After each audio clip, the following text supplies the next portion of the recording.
All right, we're in chapter number 21 of the book of 1 Samuel, and we're going to do our best to do chapter 21 and 22 tonight. So we've seen a lot up to this point, and we've seen Saul do his best to continuing to try to kill David, and he even threw a javelin at his own son. So that's how bad he wants David killed. And he's upset because his very own son is friends with David. And him and David are very close friends. Best of friends. But we're going to see a whole different set of circumstances tonight, and with David and his running from Saul. And part of the lesson tonight, Jesus even mentions over in the New Testament, and we'll get to that when we come to it. So, all right, chapter 21, beginning in verse 1. Then came David to Nob to Ahimelech the priest. And Ahimelech was afraid at the meeting of David, and said unto him, Why art thou alone, and no man with thee? But now, David had some men with him, but the problem here is nobody has any type of official armor or anything on that points them to being a part of Saul's kingdom, or a part of Saul's army. So the priest is wondering why that's the case. That's why he asked him, why are you alone? Why don't you have this? Because, and we'll see in a minute and talk about it, but David is fleeing because of the problems that he has had with Saul. And we saw last week how Jonathan helped him, and he told him to go hide out by an old well in the field.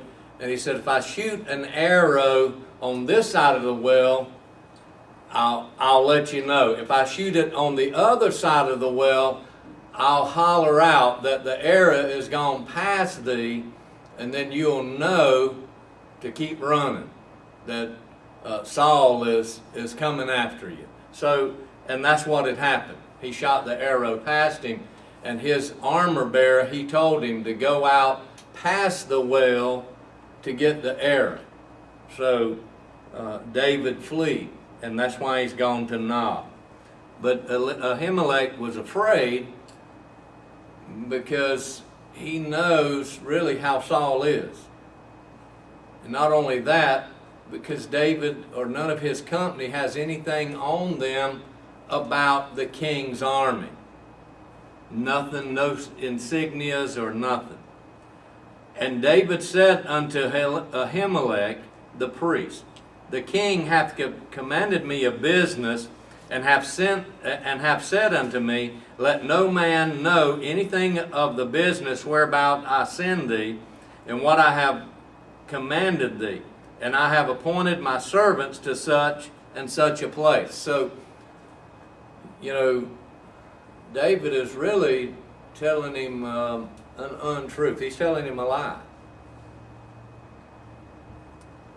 He's not on any business for the king. The king hates him.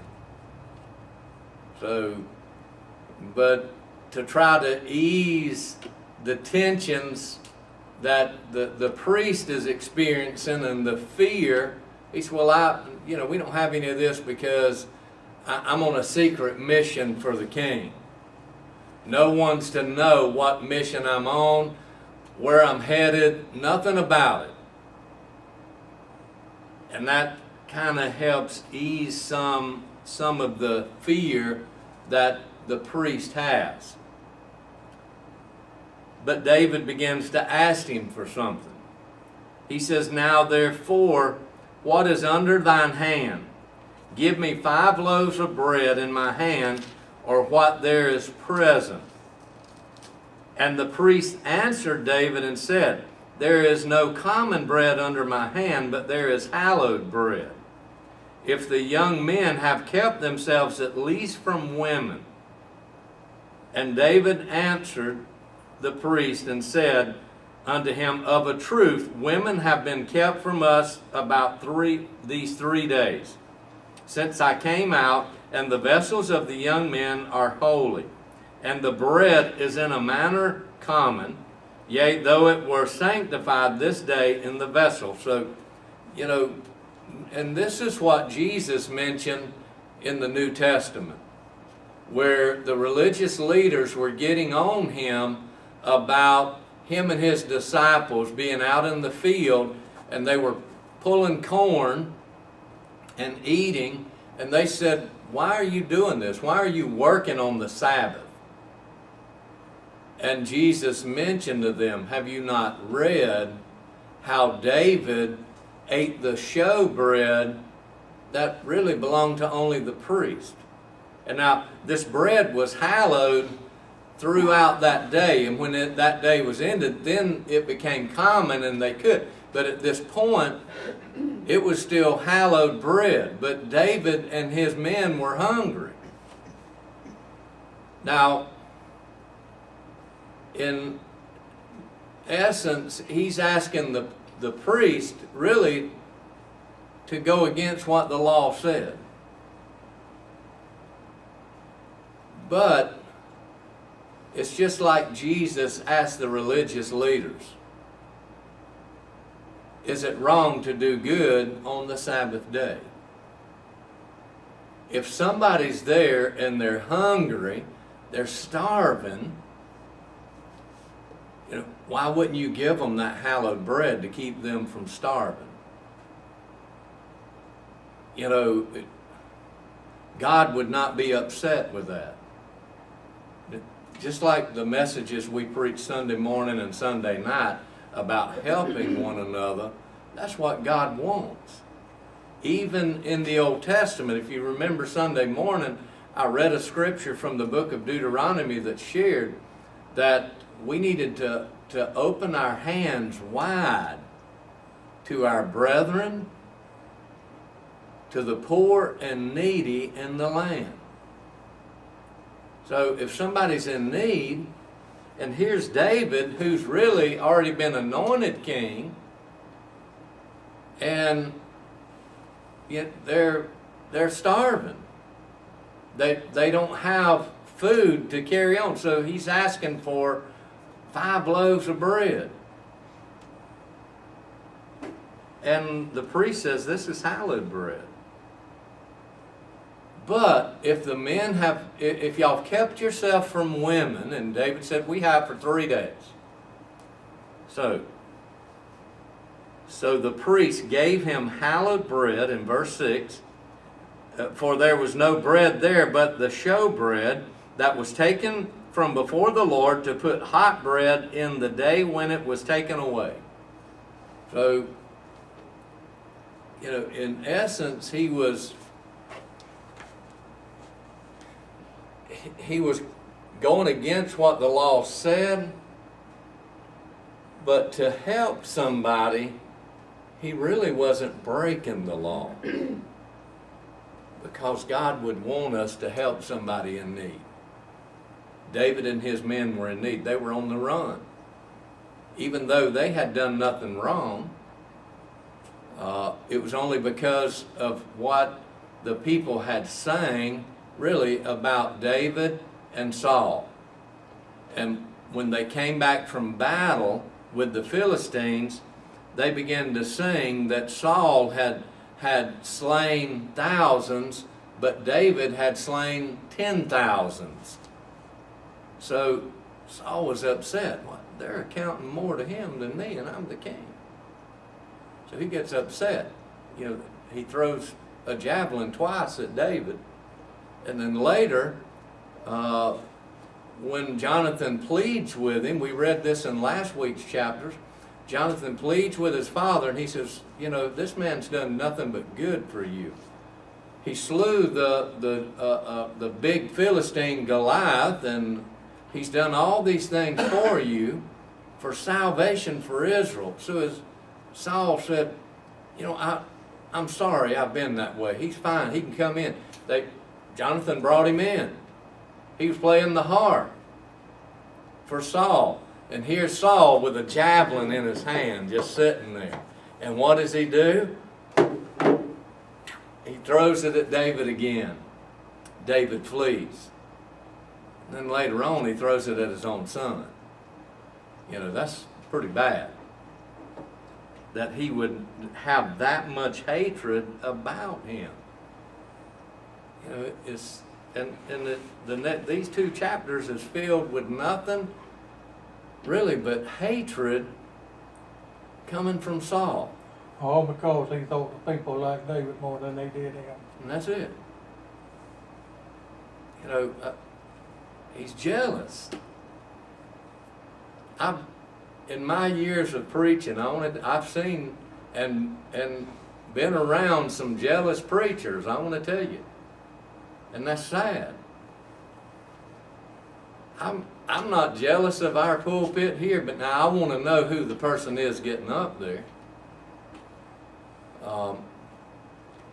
But I've seen preachers that were so jealous because another church was growing. They're doing things that they've got to be doing things wrong. They're sinning and stuff, and people are just flocking to it. But I'm like, they don't do anything different in their services than you do, because I had attended that church too. But that's sad when you have preachers that are jealous. Same way with Saul here. He's jealous of David just because of the saying, them singing a song. How sad. Now, verse 7, now a certain man of the servants of Saul was there that day, detained before the Lord, and his name was Doeg, an Edomite, the chiefest of the herdmen that belonged to Saul. And David said unto Ahimelech, and is there not here under thine hand spear or sword? For I have neither brought my sword nor my weapons with me, because the king's business required haste. So, the king's business is not requiring haste. He's not on the king's business. And, even with our King Jesus, his business of going to the cross was not done in haste. He was here for 33 years. But at the proper time that God had ordained, that's when it all began, and Jesus was on his way to the cross. But he was here in this world for 33 years. So God doesn't do things hastily. God works them out in order. So, a lot of people would take that one verse right there and say, you know what? Everything we do, we got to do with haste because it's God's business. But David was telling a story here. Everything we do doesn't have to be done in haste. Now, sometimes things need to be done, a little more quickly than other things, just depending on what it is. If all of our air conditions was tore up, I'd sure want them fixed before we come back out here Sunday. We'd want to work in haste to get them rascals fixed. So, but if the heaters are tore up, we really don't need the heaters right now. We can kind of take our time to get them things ready. So, but that's, some people take that one verse to mean that everything you do as a Christian's got to be done in haste. We need to be praying, and we need to be seeking God. God, what do you want me to do? How do you want me to do it? But Doeg, he's sitting here and he's seeing all this. And he's going to share with Saul here in a few minutes. And the priest said, the sword of Goliath, the Philistine whom thou slewest in the valley of Elah, behold, it is here, wrapped in a cloth behind the ephod. If thou wilt take that, take it, for there is no other save that here. David said, there's none like that, give it me. And there's no other sword like the one that Goliath had. It was huge. It weighed a good bit. David had grown more at this point. Because we're going to see here in a few minutes, he's got a beard. So he's not the young boy that went out with a sling and 5 rocks to slay Goliath. But he was more able to handle this huge sword at this point. So he said, give it to me. There's no other sword like it. And David arose and fled that day for fear of Saul, and went to Achish, the king of Gath. And the servants of Achish said unto him, is not this David the king of the land? Did they not sing one to another to him in dances, saying, Saul has slain his thousands and David his 10,000. So there it is again. That, these folks remembered that. Hey, you know what? They were singing about this. And David laid up these words in his heart, and was sore afraid of Achish, the king of Gath. He became afraid of him. And he changed his behavior before them, and feigned himself mad in their hands, and scrabbled on the doors of the gate, and let his spittle fall down upon his beard. So he began to act crazy and mad, like he was possessed, so that this king would not hold him or do anything to him because Saul's after him. Then said Achish unto his servants, Lo, you see the man is mad. Wherefore then have you brought him to me? This man's crazy. Why have you brought him to me? And he goes on to share, have I need of a madman, of madmen?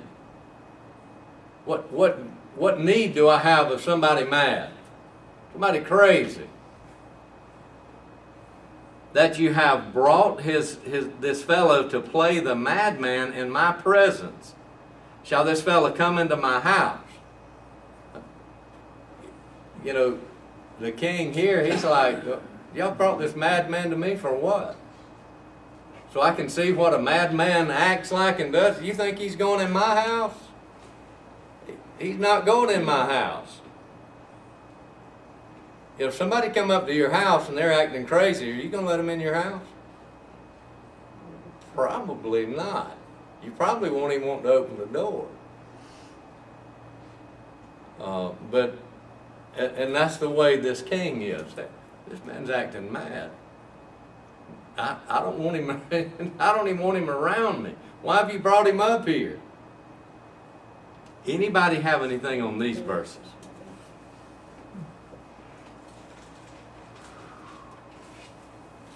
But it rolls right over into the next chapter, chapter 22. David therefore departed thence, and escaped to the cave Adullam. And when his brethren and all his father's house heard it, they went down thither to see him, or went down thither to him. So, David acting mad, and the king didn't want him in his house, so David departed in a hurry. He got on out of there, went to a cave. He's having to live really kind of like a wild man. He's living in caves. He's living anywhere that he can. Hiding out. Trying his best to stay away from Saul because he knows Saul wants to kill him. And so his family hears about it, and they come down to see him at this cave, Adullam, whichever way you want to pronounce it. And everyone that was in distress, and everyone that was in debt, And everyone that was discontented gathered themselves unto him, and he became a captain over them, and there were with him about 400 men. So all these people that, you know, maybe the king's after them because they owe money or whatever. Hey, we're tired of this king. He's the one that's the nut. They come out and join themselves with David. So now he has 400 men that's his followers. They become really his little army that he's over. He's captain over them. And David went thence to Mizpah of Moab, and he said unto the king of Moab, Let my father and my mother, I pray thee, come forth and be with you till I know what God will do for me. And now, you know, he's asking the king of Moab, you know, why would they let him go down there? Remember the lady Ruth? We studied the book of Ruth. She was a Moabitess woman. The man she married was Jewish. He died. Didn't have any children. She had children with Boaz. That's David's grandmother or great-grandmother. I'd have to look back to see. But they're in the lineage. She was a Gentile. But she's in the lineage of Jesus Christ. Because through all that came David. So they're going to let them go into their country to help protect them for a while. And he brought them before the king of Moab, and they dwelt with him all the while that David was in the hold. You know, he's having to hide out. And the prophet Gad said unto David, Abide not in the hold, depart and get thee into the land of Judah. Then David departed and came into the forest of Hareth. So, you know, everywhere he goes, he's having to stay either in the forest, in the brush, in caves, whatever he's having to do to keep out of sight of Saul and his men. And now, you know, we've already seen how wicked Saul is. You know, he is so wicked. He is so caught up in that hatred and jealousy. You know, it's just like, you know, I've shared in messages, you know, if we let those kind of things, you know, just continue welling up in our lives, it's going to bring forth sin. Jesus compared hatred to murder. He classified it with murdering. So did John in the book of 1 John, about the 3rd chapter. He said, if you hate your brother, you're just like a murderer. So here we go with Saul and his craziness. And when Saul heard that David was discovered, and the men that were with him, now Saul abode in Gibeah under a tree in Ramah, having his spear in his hand, and all his servants were standing about him. He keeps the spear in his hand because he's ready to kill David. Wherever I see him at, the spear's going at him. So, you know, he is so anxious.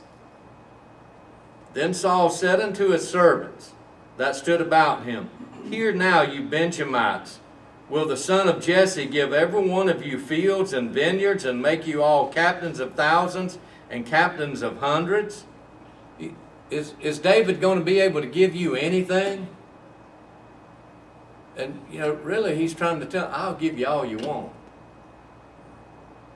I'll do whatever you desire. Just stick with me and help me. Is David going to be able to do that? that all of you have conspired against me, and there's none that showeth me that my son hath made a league with the son of Jesse. And there's none of you that is sorry for me, or showeth unto me that my son hath stirred up my servant against me to lie in wait as at this day. Why haven't y'all didn't tell me anything about my son and David being best friends? But he really already knew it, but he's just letting this hatred and jealousy just overtake him. Jealousy's a bad thing. You know, it can ruin your life if you let it. It can control your life. Hatred for somebody, if you let it just stay there and just get bigger and bigger, and you know, Satan will help you out with it. It'll control your life. That's right where Saul's at. It's guiding. Satan's got a hold to him, such a hold. You know, he's putting all kind of thoughts and things in his head, and you know, why haven't y'all told me this? Now we get back to Doeg. Then answered Doeg the Edomite, which was set over the servants of Saul, and said, I saw the son of Jesse coming to Nob to Ahimelech the son of Ahitub. And he inquired of the Lord for him, and gave him victuals, and gave him the sword of Goliath the Philistine. So here is Doeg. He shares with, hey, you know what? I saw David. He was down there with Ahimelech. He talked to him. He got Ahimelech to pray to God for him. He got him to give him food. And he needed a weapon, and he got Goliath's sword from him. So this even enrages the king even more. He is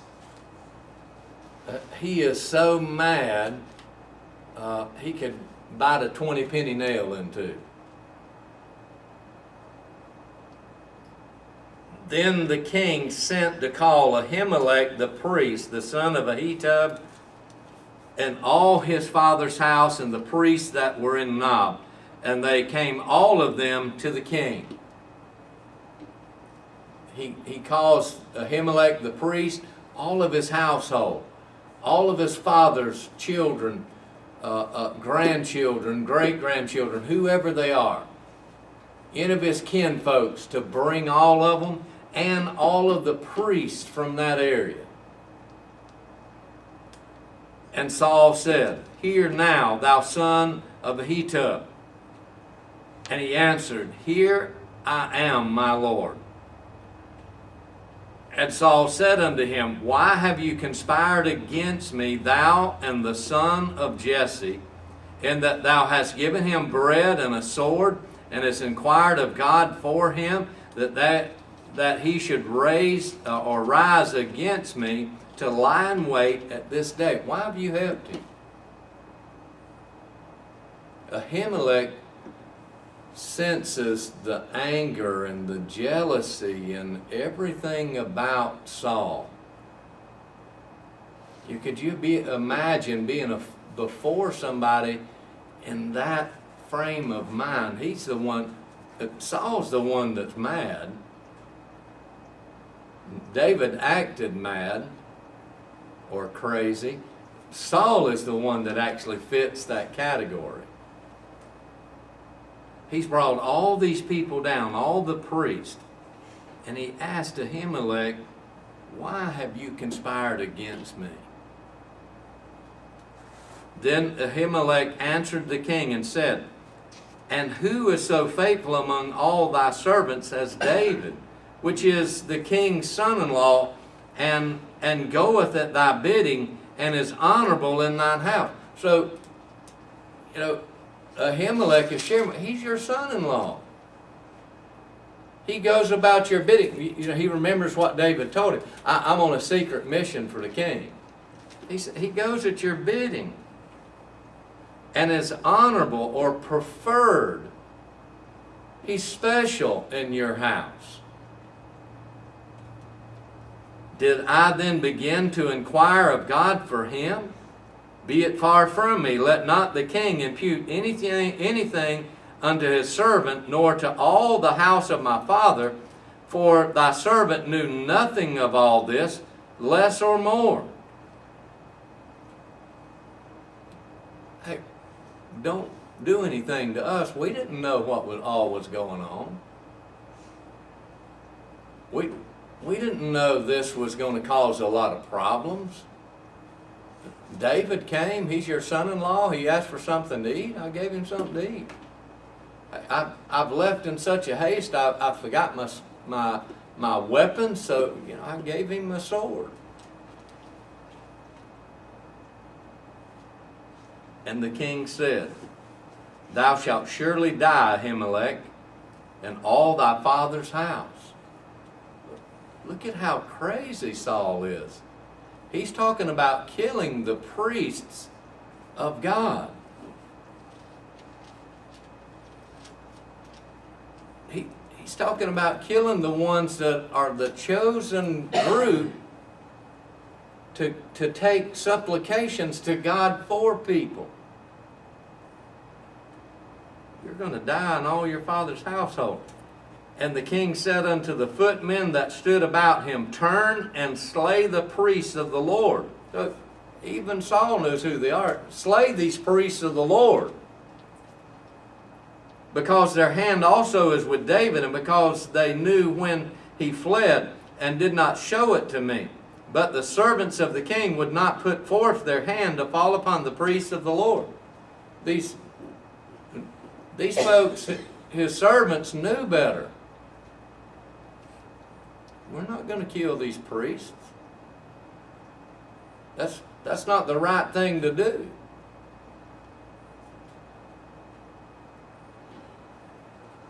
But the king he turns to somebody else, the Edomite. And the king said to Doeg, Turn thou and fall upon the priest.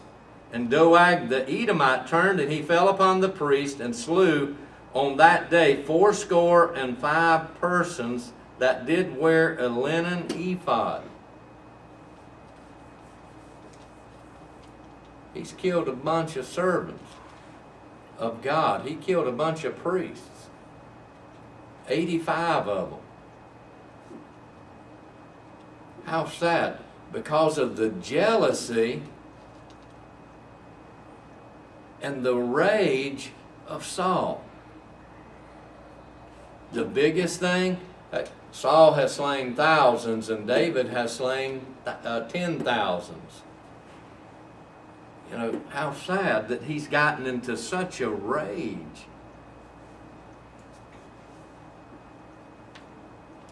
And Nob, the city of the priest, smote he with the edge of the sword, both men and women, children and sucklings, and oxen and asses and sheep, with the edge of the sword. So he just went throughout the city, just annihilating people, killing them.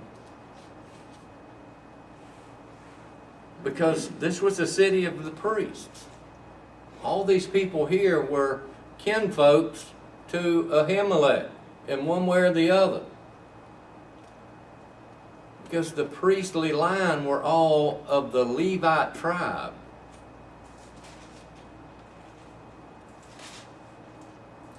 And one of the sons of Ahimelech, the son of Ahitub, named Abiathar, escaped and fled after David. He killed everybody but one son. And he fled to find David. And Abiathar showed David that Saul had slain the Lord's priests. How sad.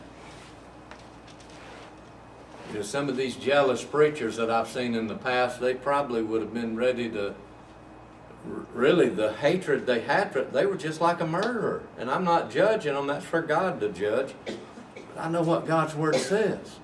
If you hate somebody, it's just like being a murderer. I hope they got that taken care of. They need that covered by the blood of Jesus.